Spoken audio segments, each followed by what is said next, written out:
Okay. Okay, so we're playing when. Are we ready? Do I have to count us off? You're still alive. It just kicked you off. We're coming back on. Okay. Yeah, go ahead. I'll give you a thumbs up back. Okay, cool. Oh. 1, 2, 3.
Welcome to C.A.B.B Notes for September 2015.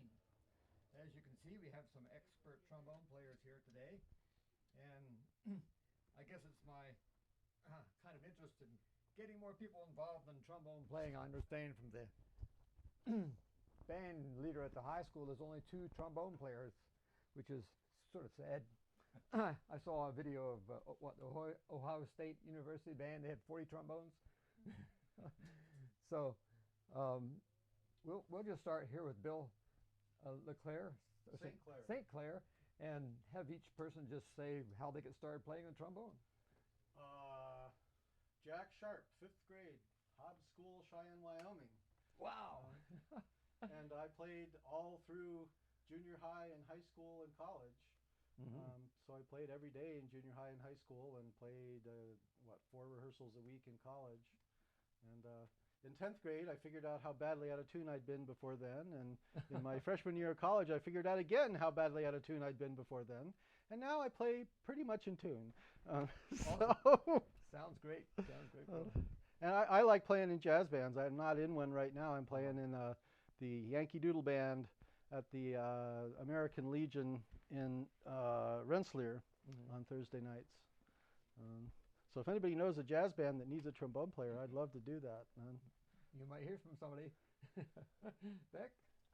So my whole family kind of is a trombone family. My dad plays, his brother plays, his brother's daughter plays. Wow. And so when 5th grade came around and we were doing instrument choice, it was kind of just in the back of my brain, like, you have no choice but to play the trombone. This is the only good instrument. So I started then, and my dad dragged me around in all of the community bands that he played in and kind of gave me initiation by fire. And I got really good at sight reading really fast, and then I just kept playing forever.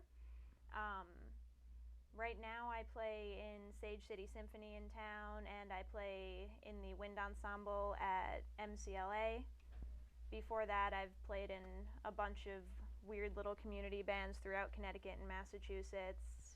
Was in an all-girl jazz band for a while, and then I stopped playing jazz because it was too confusing for my brain. And yeah. Okay. Awesome. Yeah, I think today is the first day in 15 years I got my trombone out of the case. That was since I got my dentures. You know, I didn't want to try it with dentures in, but because of Beck's continuing encouragement, now I finally got the trombone out of the case. Who knows what will happen? But when I was in 7th grade, I have 2 older brothers, and one was playing the sousaphone, the other was playing the euphonium. And I went down and asked Fred Snyder, who's the band director, what do you need, Fred?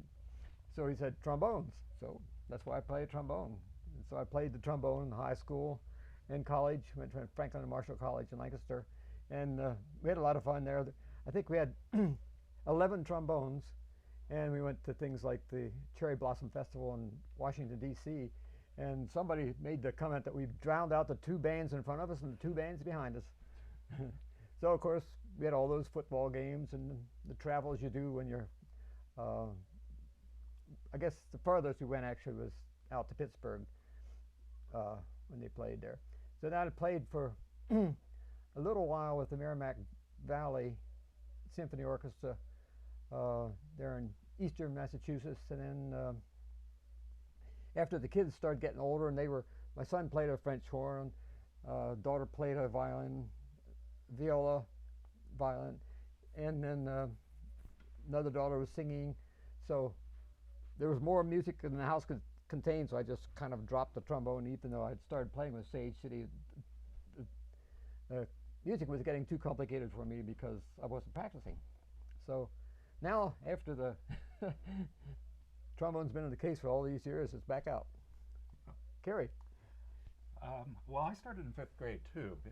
Really? Both of my parents played trombone in high school, although they had long since stopped at that time, but it just seemed logical as a consequence. And I went to a tiny rural school in Illinois, and so by 6th grade I was playing with a high school band because there were not enough people to stock a band otherwise. So I was marching and playing concerts with the high school band. I could not reach 7th position. I still can't do that. I was small for my age. So I played through That's high what this is school. for. Oh. And then I played in college, and I played jazz bands and so forth then too. In graduate school, I played for a while with an organization that was made up entirely of science faculty members and graduate students. It was called BRAHMS, which stood for the Biweekly Rehearsing Association of Honorary Musical Scientists. And we played pretty good concerts, but it was very odd instrumentation. We had a very heavy cello, bass, and low brass section.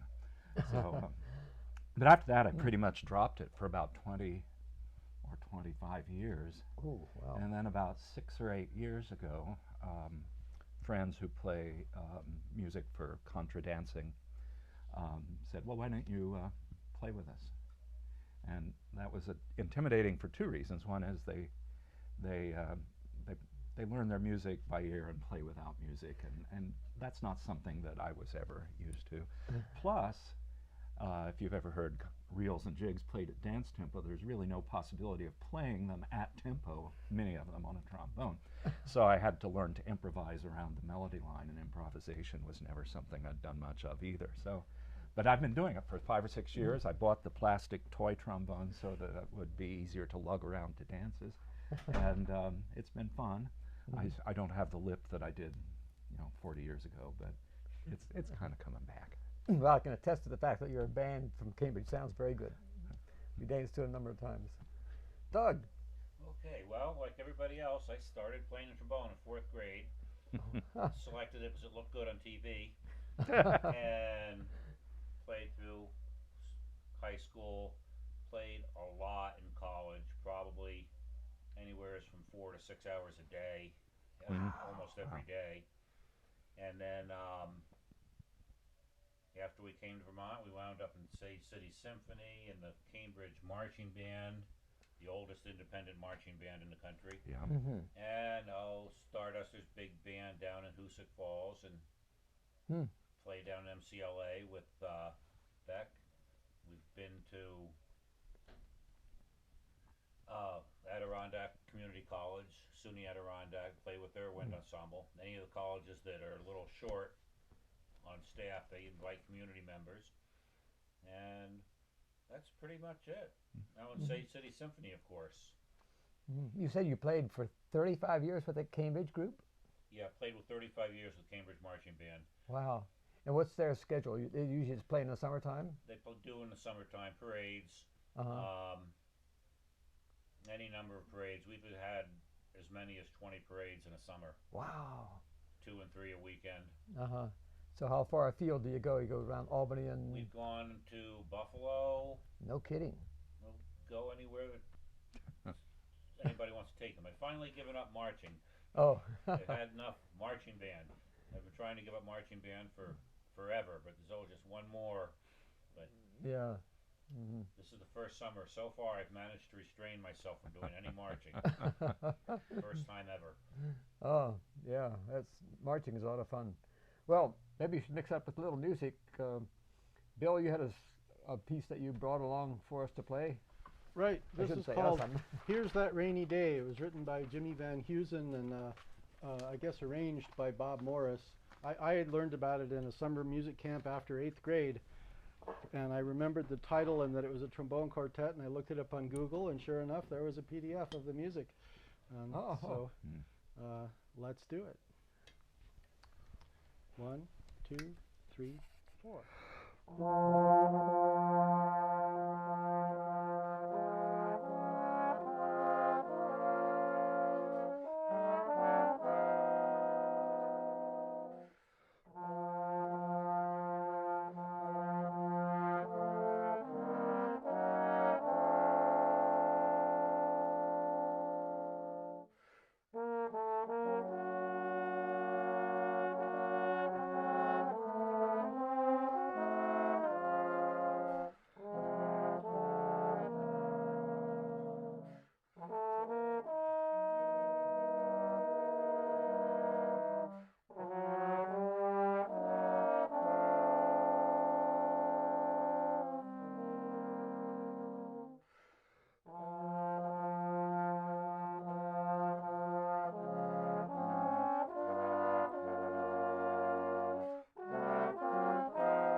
Bravo! Very nice. Okay. So, Beck, you said that at some point you were some kind of a teacher at a music camp in Connecticut? Yeah, I every summer there's a 1 week long music camp in northwestern Connecticut, actually kind of close to here because it's just straight south. Oh. And they have a concert band, an orchestra, a really big choir, and a jazz band. And I went there as a camper and mostly did orchestra. And then I spent a couple years in college actually doing euphonium there, which Really? is fun, but I don't own one and I don't really keep up with it. But now I'm kind of back to being on grown-up staff there doing orchestra things, and it's pretty cool. It's mostly campers from Connecticut, but they do get some from Massachusetts and the rest of New England. And it's hosted at a Boy Scout camp, so you sleep in canvas tents that leak if you touch them. No and kidding. Wow. You get to kill a lot of spiders for the high schoolers, and it's a very rustic camping experience, but it's kind of cool because you really just spend all day. I think there's 3 2-hour-long rehearsals per day. And then you get some free time for eating and recreation, which is, swimming or sports or whatever things people do in the woods. Or just playing more music if you're one of those people. People do that too. And then in the evenings, every night, there's kind of a different performance that people do. So one night, the staff just puts on a show for all of the campers, and we all basically, the night before, will come up with a bunch of crazy arrangements for stuff and put together kind of ad hoc ensembles and just go to town. And then later in the week, the campers can actually put on shows for us, and they'll write their own arrangements of stuff or bring solo pieces or whatever. So it's a very cool kind of vacation from the rest of normal life where you can just be surrounded by other music geeks for a week. Yeah. And it's a really fun experience. I highly recommend it to anyone in town who is of high school age and wants to. Yeah, it's amazing how just playing an instrument like this can take you into a whole another experience, a whole other world. Yeah. You must have had some experiences, Bill, about camps or teaching or? Well, I'll go back to that summer after 8th grade. That was an 8-week camp, so it was a long time to be at the University of Wyoming. Oh wow. And Stan Kenton's band was there, and Maynard Ferguson's band was there. Laramie, Wyoming, where it was, is at 7,000 feet above sea level. And one of the trumpet players in Maynard's band stood up and he said, "Well, we've never played this high before, and you can take that 3 ways." So, and probably the most fun jazz band I was in was at the Festival Jazz Band at MIT, which trumpet player from Berkeley, whose name is escaping me now, directed. And he always had Berkeley people write tunes for the band. And so we practiced like 5 charts every semester that were all written for the band. And he took this band full of engineers who played their horns, 4 or 5 hours a week to the Notre Dame Jazz Festival every year, because we had this really good original music that we'd worked hard on so we could play really well. And so people enjoyed those few tunes that we played, which was all that we could play. And we got to listen to these other musicians who made music their life, and it was a wonderful experience. Great. And you played in college group? Oh, I did. I also went to the band camps when I was in high school. Oh, It was yeah. great fun. And it was important for somebody who was a small school where the band program was pretty modest. And so we got some exposure to the kind of things you were talking about. Kenton was at one of my band camps as well. And then in college, it was not a big music school, so it was not a big deal band either. But I also played with the local civic orchestra. And then during the summers, my older sister and her husband are both professional musicians, and at that time they had just gotten out of college and were teaching high school music. And during the summer they decided to start their own band, and so we created a summer band that went for at least 2 summers while I was in college. We called it the Corn Belt Conservatory. And it drew a lot of people who hadn't played for a long time, had played in high school and college, and we did concerts sort of like the Cambridge Band does. We traveled around the area and we gave concerts and played a combination of just classic concert marches and some more jazzy numbers, and some occasionally managed to tackle some fairly serious stuff. Yeah. So yeah, it was fairly kind of like what you were saying. I never practiced like a musician would, but it was fairly constant up through there. And after that, it kind of slid for a long time. Yeah. So Doug, what are some of the experiences you had with the? I didn't appreciate it when I was 13 years old, but our high school band played a lot of demanding music. Really? And I had no idea that all high school bands didn't play this stuff. Yeah. Whether it was Beethoven's Fifth Symphony or Dvorak or anything by Holst or Vaughan Williams. And then I get to college and it's all the same music. Like, they thought I was a great sight reader. Yeah, I right. already played it. And our band director then, he was a fanatic. He had literally tons and tons and tons of music. File cabinets that would fill the studio. And, then you'd go off to college and, wow, the State University has less band music than I had in high school. And so that was Wow. demanding. Yeah. I was 13 years old. I had no idea. What high school was that? It was Basking Ridge, New Jersey. Okay. And, then from there we went to Rutgers, and Rutgers Marching 100. And I was lucky there. Was the band director at that time was a well-known brass expert, Scott Whitener, and had good luck to play for him, and went to a music camp in Maine once, and the trombone instructor that year was Roger Smith from the Metropolitan Opera. Of course, I still had no clue. I really didn't appreciate that. Yeah. Didn't appreciate that when I came back a month later. Everybody else said I played different. And I thought, oh. And that was a music camp. They had probably 2 200 or so campers. And we went out and did all the important musical stuff like shooting bows and arrows and throwing peanut butter globs at the other sailboats. And of course, then you had band rehearsal, orchestra rehearsal, choir rehearsal every day.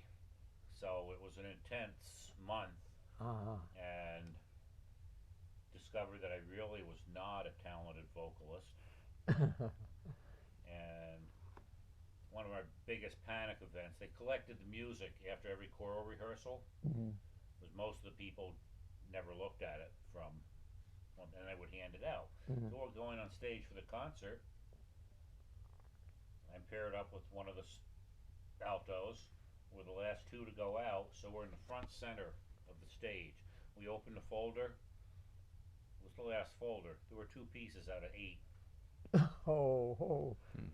Did a lot of lipping without singing. Yeah. Yeah. It makes me think when I was just starting to play trombone in, I guess, a high school band when I was in 7th grade or something. We'd march down the street to the football games, and I of course didn't know what note was or what note we were playing, so I was right next to, I think her name was Clara Barton, but that doesn't sound quite right. And she was a very good trombone player, so I'd look out of the corner of my eye and try to put my slide where hers was. So people thought I knew how to play. Slide syncing. Yeah. So what does that bring to mind for you? Any kind of interesting experiences you've had in your trombone career that stand out? Yes.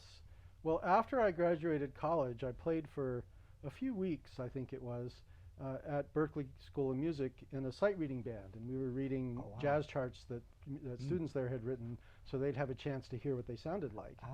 And so all the musicians in the room, they were mostly Berklee students. They were young. They were very good players. They played almost all the notes correctly, so people were in tune. And so that was a lot of fun. And a little while after that, I went to the Lange School in Harvard Square, and that's mostly a classical music school, but they had a couple of jazz professors, and so we had a jazz band there. And there were older people, most of them older than I was. I was only a few years out of college at the time. And they didn't play nearly as well technically as the people at Berklee School of Music, but somehow there was more music in the room. Just more life experience, Yeah. and you could tell. Interesting. Yeah. Well, maybe throw a curveball here. I gotta pass this down to Doug, and he can pick out a break strain in one of these marches, and you can play that and see whether the other 3 panelists can identify it after you get done playing it. You want me to just play something out of this? Yeah, right. Usually the trio break strain or whatever. Oh boy. Oh boy, indeed. I'm sure you played all these 100 times. Might have had that book in one of my community bands. Yeah, I think it's probably a pretty popular book. I played marches in high school, but not since then until now.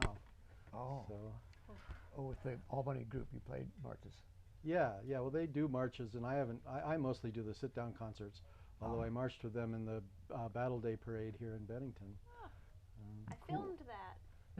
I was in the front row. Perfect. Well, of course, you're a trombone player. Right. One of the very few times any of So them we have don't seen hurt me anybody. out of a kilt. I actually wore pants that day, the uniform.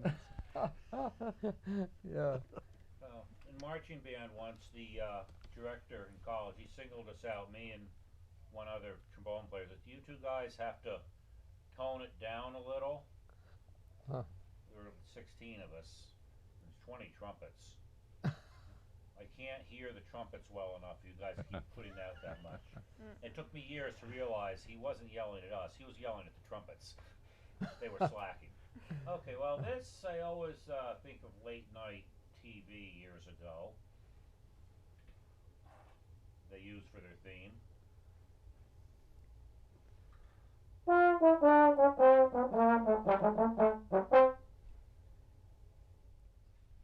Sounds familiar, but I couldn't name it. It's a classic. I couldn't help but see it, but I would have actually known it anyway. Not enough melody here. Right.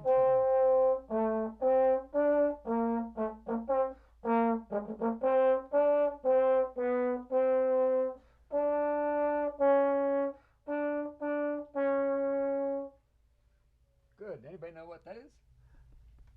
I could sing the melody. Yeah. Once It's you not started. Liberty Bell, is it? Mhm. Hey. Monty Python. That's it was in there somewhere. I'll pass the book on to Kerry and see if he can try one. Oh my. So one of my memorable experiences in band, of course, was the band day the local university had. In this case, it was Penn State University, and there was 50 bands out there in the field, and all playing the Washington Post March. And people said 2 miles away you could actually hear the throb of the bass drums.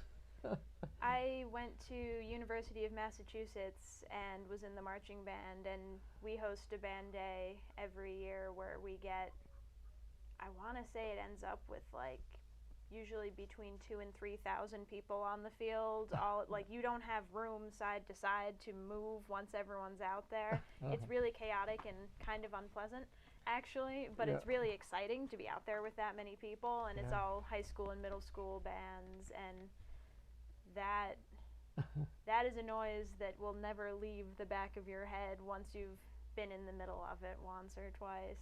But it's cool. I think Mount Anthony actually has sent their band to that a few times. So Oh, do UMass? yeah, Uh-huh. I see people around town now with UMass Band Day shirts on, and I always get really excited about neat. it. Yeah, yeah. You give us a little tune? I'll try one here. This is sort of midway through the main part of the march. Yeah.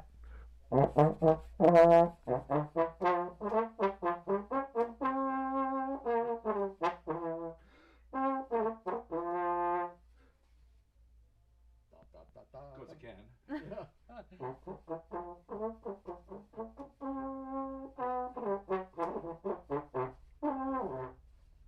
All right.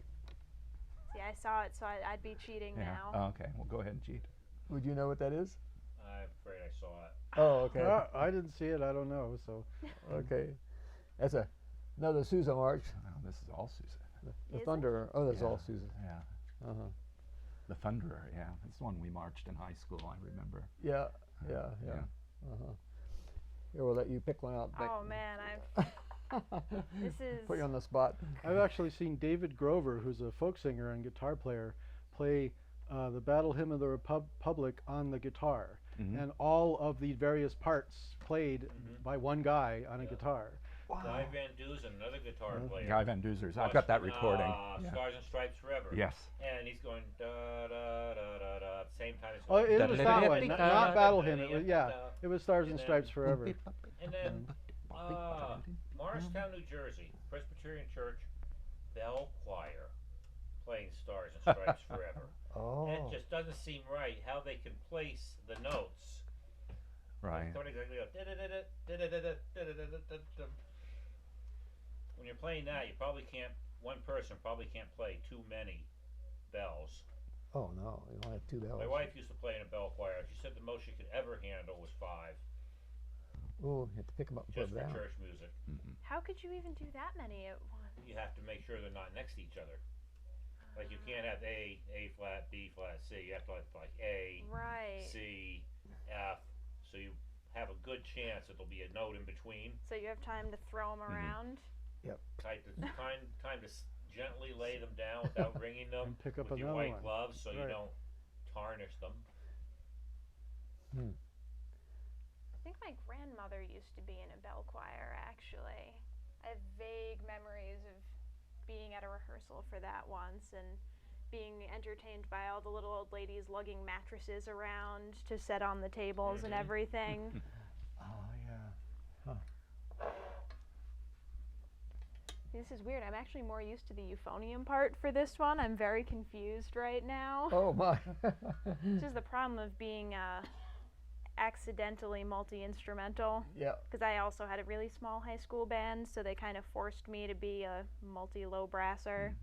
Played a lot of Holst on euphonium, and then was very angry when I learned that his trombone parts were not as good.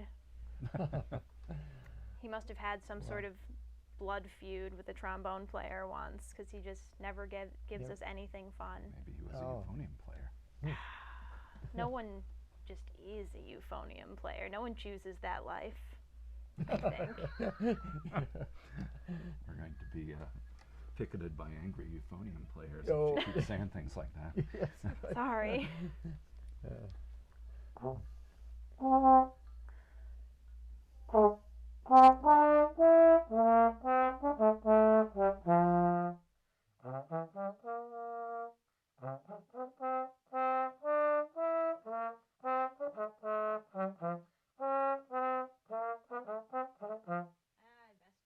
See, I'm making stuff up now.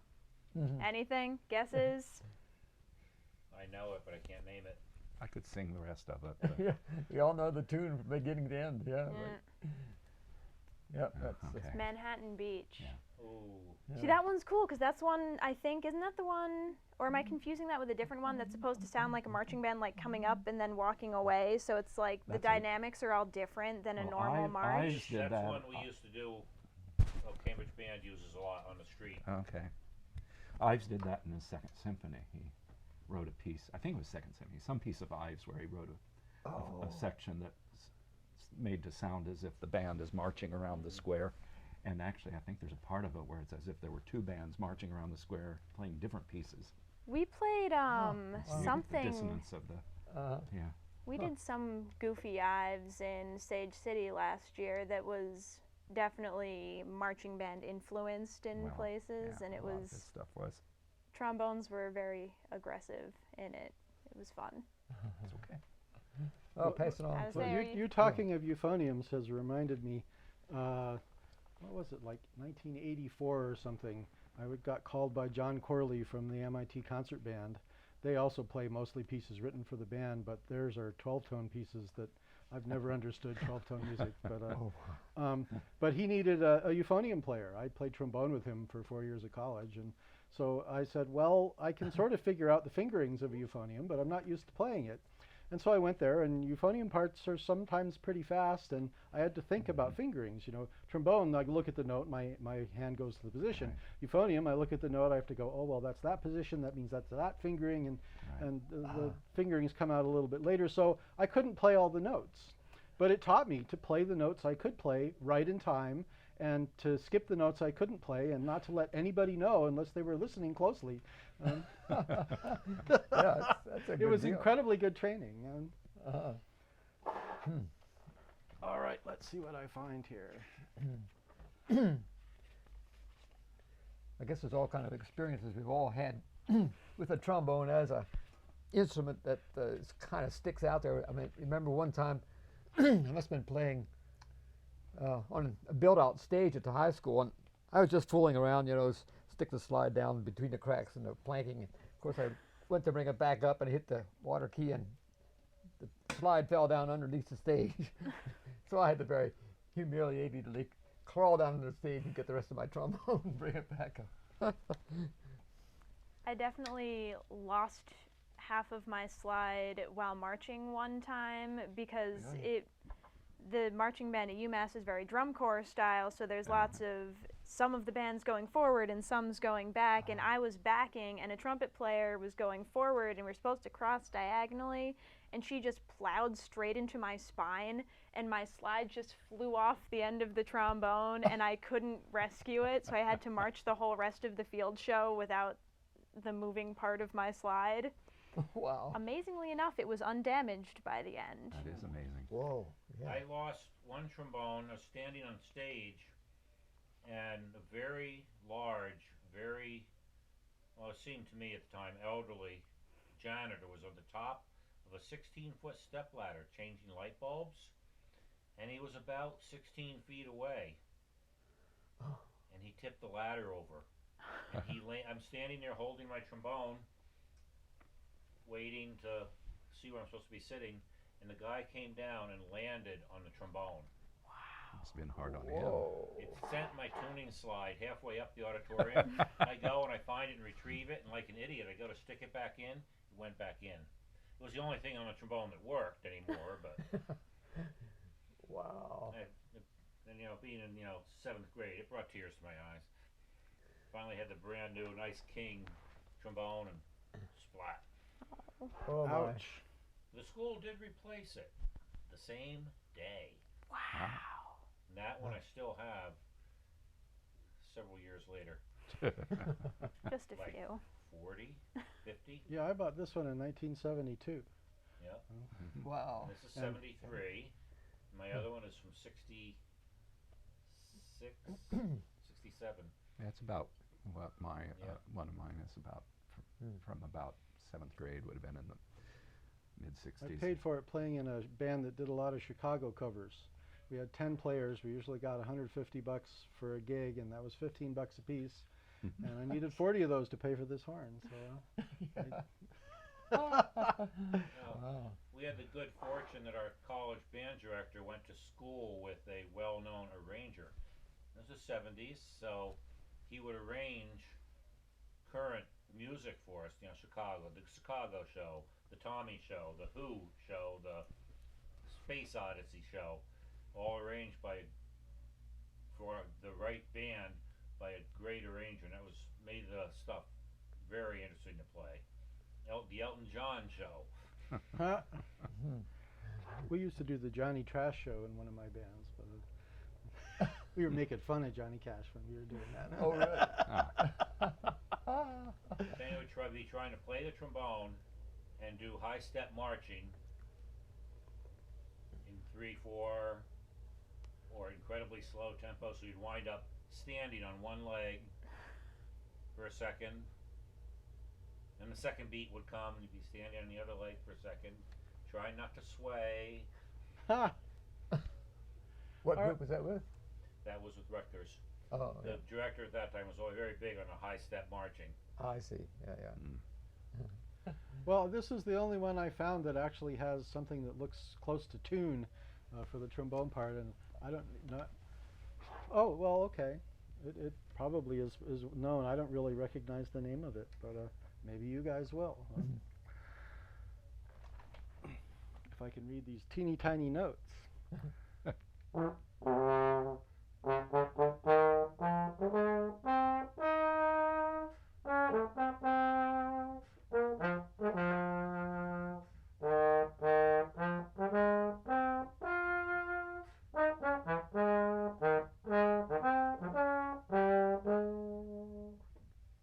Very nice. We've all played that many times Oh, too. I've right? heard Yeah. it. Yeah. I haven't. I'm feeling like I've missed out on an opportunity though, because it sounded fun. No, I don't recognize that one either. It's Oh. actually a Sousa march. It's a Sousa march, but I Huh. couldn't remember the It's name. called the for it. Gladiator. Oh. Hmm. Uh-huh. Okay. I think I've Well, thank you played all. Americans We more times than any person has a right to have played in my life. So, how do you like the break strain for the Stars and Stripes Forever? Double tonguing has never been my strong suit. He got to, the two of us played a fanfare for the new president of the Bennington College or some thing, yeah. and I had to learn how to double/triple tongue because I learn when I need to, and then I immediately unlearn because I don't keep up with practicing. So it's every time it comes up, I'm like, shoot, I have to figure this thing out again. And Sousa forces that upon me every couple of summers. Yeah, yeah. So, have any of you, besides Beck, had experience teaching or instructing or encouraging people to play a trombone? Only one, really. Uh-huh. Lou Calabro Oh, I remember. decided he wanted to Whoa. play the trombone.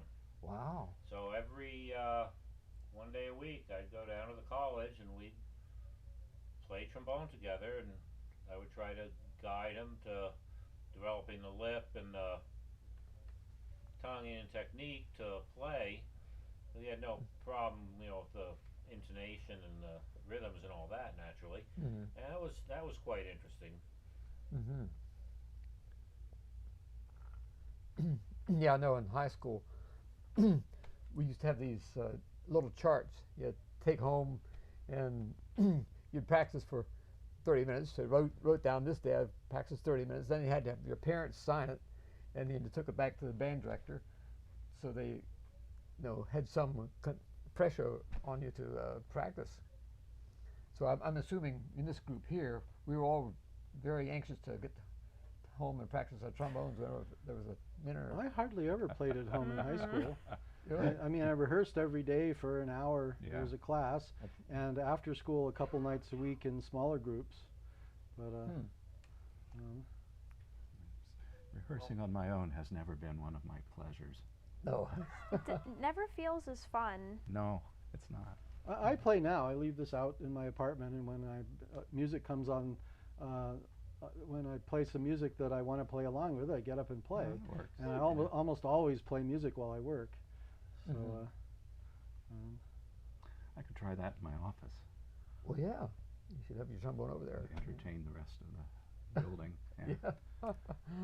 we played these Irby Green, Charlie Small duets in one of the offices I worked in. There was another trombone player that was in the jazz band at college.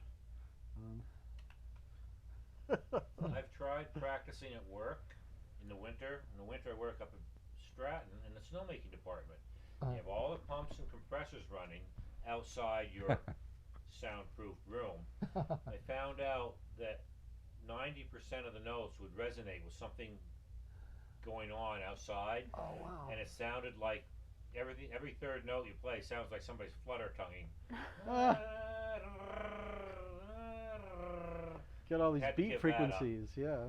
Yeah. And then I tried it Cool. with ear protectors, and that was even worse. Huh. I keep my trombone in this studio most of the time and still never actually play it while I'm here. It's not as soundproof here as I want it to be. So I get the idea. I'm like, yeah, I'm going to come in before work and I'm going to practice. And then I'll be here for 20 minutes and the whole time I'm paranoid that someone outside is going to hear me and be like, wow, what is this crap? Oh. So I don't do it very much. Yeah. Well, I suspect that the opposite is true. What people hear outside, hear you playing is something going to be very positive for them. If I'm practicing, it's because I suck at something. But even, just the sound, Maybe. that somebody's playing an instrument. My experience in playing bands at bars, at any rate, is people like stuff even if you're about to retch off the back of the bandstand. And that's a nice thing I learned playing baritone, is unless you give a clue that you made a wrong note, most of the audience won't even notice. So unless you say, "Oh darn," and then they notice. But but as long as you just keep playing, everything's cool. Right. Yeah, the music just flows along. Yeah. Most people can. So, what were some of the more difficult moments in playing trombone that you recall? I still do, but I used to have a tremendous problem with being nervous. And that biggest problem. Now I've gone from being nervous, just losing concentration halfway through something, like, oh, where am I? That's much more calming. I always had an easy time playing in groups, but when I had to stand up for a solo, I got nerves. And that is mostly dissipated. I'm not sure why, but I don't seem to worry about it anymore. Yeah, certainly one of the big pressure things in high school was doing the tryouts to get into district band or state band or something like that. And as far as my experience was concerned, we only had about 2 minutes, to play in front of this judging panel. And when I was a senior in high school, the band director wanted me to get a decent position, so he put me in third trombone, which is, I'd never played third trombone for years, being the main player in the high school band. But I had no trouble getting first chair and third trombone for the state band concert, so I could sit right out to the end with our band uniform on, so everybody could see somebody from Everett High School was in a good chair in the state band. We always made tapes for all state tryouts, so they didn't have that pressure. Oh, you had to mail them in or send them in. Yeah. Now, did you have solo contests in high school as well? We had these music contests where we would place where different instruments would all play their Oh, really? learn solos and play them in a competition. And that was kind of Yeah, and I shared your Little your stressful. reaction. That was kind of stressful. You'd always try to learn something that was right at the edge of your capability, and so Yeah. of course, if you get a little nervous, then it kind of falls apart. And So this would be something that the student body would. no, and this was individual. And Uh-huh. No, and you would travel. These were interscholastic. It was Oh. like sports tournaments. There was a Oh. district, and then a sectional, and then a state Oh. contest. And if you ranked sufficiently at the district, sufficiently high at the district contest, you would travel on to sectional and then state. Uh-huh. And there was competitions by the whole band, but then there were also solos and duets and small ensembles. I think it's more common in Midwestern states than in the East for the school. Yeah, I definitely never had anything quite like that in Connecticut. The band would travel for competitions once in a while, but it was never for anything meaningful, and everyone gets a trophy at the end kind of a thing. No, it wasn't an everyone gets the Yeah. trophy in those days. You had we would wear the ribbons from Yeah. on our band uniforms. And, my sister, the musician, Yeah. All covered with the ribbons. whole band jacket was covered with them, of course. But the other thing that I always occasionally found embarrassing was in orchestras where you end up having to, in the brass section, spend an awful lot of time waiting for the fiddles to get done and counting hundreds of measures 97% of the time. and losing track of the rests. And usually you know where you come in, or the conductor is good at cueing you or something. But there would be times when you'd be sitting there 100 bars into the rest and thinking, I know I come in sometime. So this isn't something uncomfortable, but I thought of another story I want to tell. In high school, probably 72 or 73, I lived in a very Republican town, Cheyenne, Wyoming.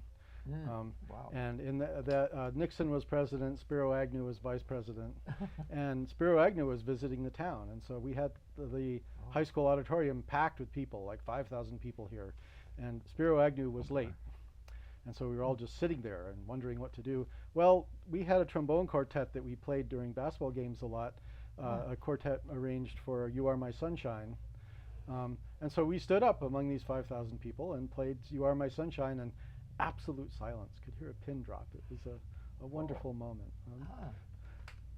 Great. My Should have brought the sorry. quartet. Yeah. I didn't have this then. I mean, we could have played it, but I didn't have the music for it, and there was no internet in those days. It's lost. My dad told me a story once where, because he's played in a bunch of different bands and orchestras, and he gave up orchestral playing because he got sick of the resting. And there was one concert that he played in where the trombones had to sit through all of this rehearsing and all of this crazy concerts stuff to play something like 8 bars worth of music, and they were really upset about this. So during the intermission of their concert, with no knowledge from the director or anything, they just got up in a balcony and played this horribly dissonant, angry, like Vaclav Nelly Bell trombone trio or quartet or something. And the guy was so mad at them. But helps kind of get the frustration out and finally feature the trombones at the concert, which is all they really wanted. Sounds like the trombone part in Beethoven's Ninth. 245 bars of rest and then a half note. Oh my. Well, being inspired by that, why don't we all pick up our trombones and we'll each play whatever is our favorite tune, and we'll see how dissonant it sounds. We'll play for maybe play until 7 minutes. Okay, we got a minute and a half to play. Minute Okay, and a half of everybody, chaos. free for all. Just make it loud. Can I make race car noises? Is Oh, that absolutely. acceptable? Anything. Well, I used to do that. Yeah, it's fun. Okay, there's no beat to this.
painfully ugly.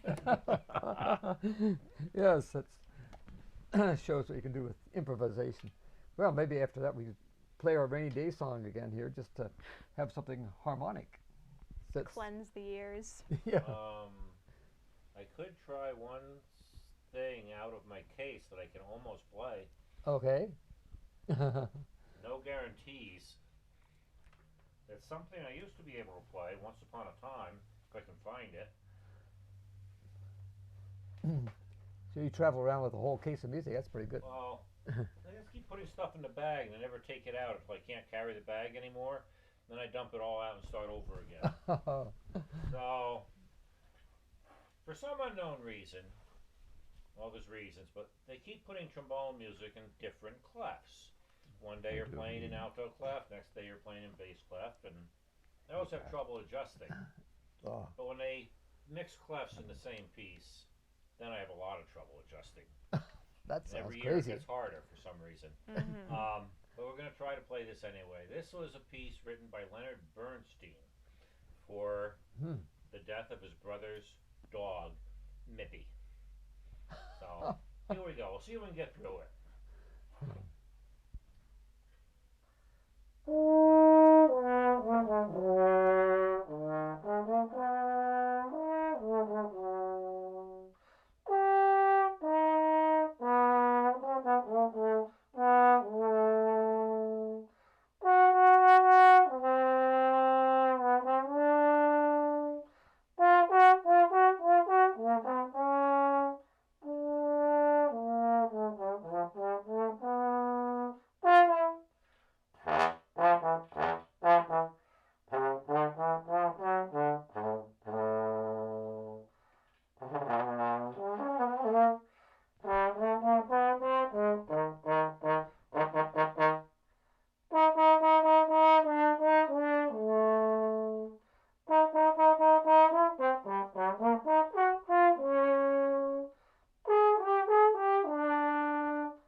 I always find it amusing, though. I think I heard Mippy It has yapping. some Yeah, dog-like right. characteristics, especially when I play it. Well, does anybody have any final words you'd like to say to encourage more people to play the trombone? You can make really loud noises. Oh, Yeah. That's yeah. the main reason. Impress your friends. Yeah, one time I was in the high school band. We went to Bedford Springs Hotel. I don't know, there was something going on. And I guess this guy had a friend in the bar that was falling asleep. So I asked, he gave me 25 cents. He said, play a loudest note to scare the guy or something. That was a strange solo. Did you play a B flat pedal tone? Oh, I should have done that. Well, maybe we should go out on the song we came in on We could do that. and have some melodic music. Okay. I should probably empty the spit Oh, valve here. Which one are we playing? Which one is The it? chorale is what we came in on. Are you playing now? Is that? I'm not, no. Are Here's you that rainy sure? day. I guess it's the other one. No, the chorale that we. Oh, the chorale that that we we played came in. at the Oh, beginning. That's what good we point. came in I should on. play the same thing as the rest of you. Someone else want to take top for it? No, play the same parts. Okay. Yeah, that works. Okay, we're going out with this song. 1, 2, 3.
Beautiful. Should we sing it now? I play trombone for a reason. Yeah, Bennington Choral Society starts on Monday. I'm looking forward to that. I've enjoyed singing in choirs over the years and haven't done it much recently. So. Oh, Bennington County Choral Society. Yeah. Are you in that now? We start rehearsing Monday. I plan to go there. Good, good. We did. We played for them. Boy, what was the piece? It was first concert with the new director, and we played in the orchestra with that. And good director. Yes, I love it. He plays an incredible baritone singer as well. Directing it Yeah. now? Oh, I don't remember his name. He's a teacher over at Putney School.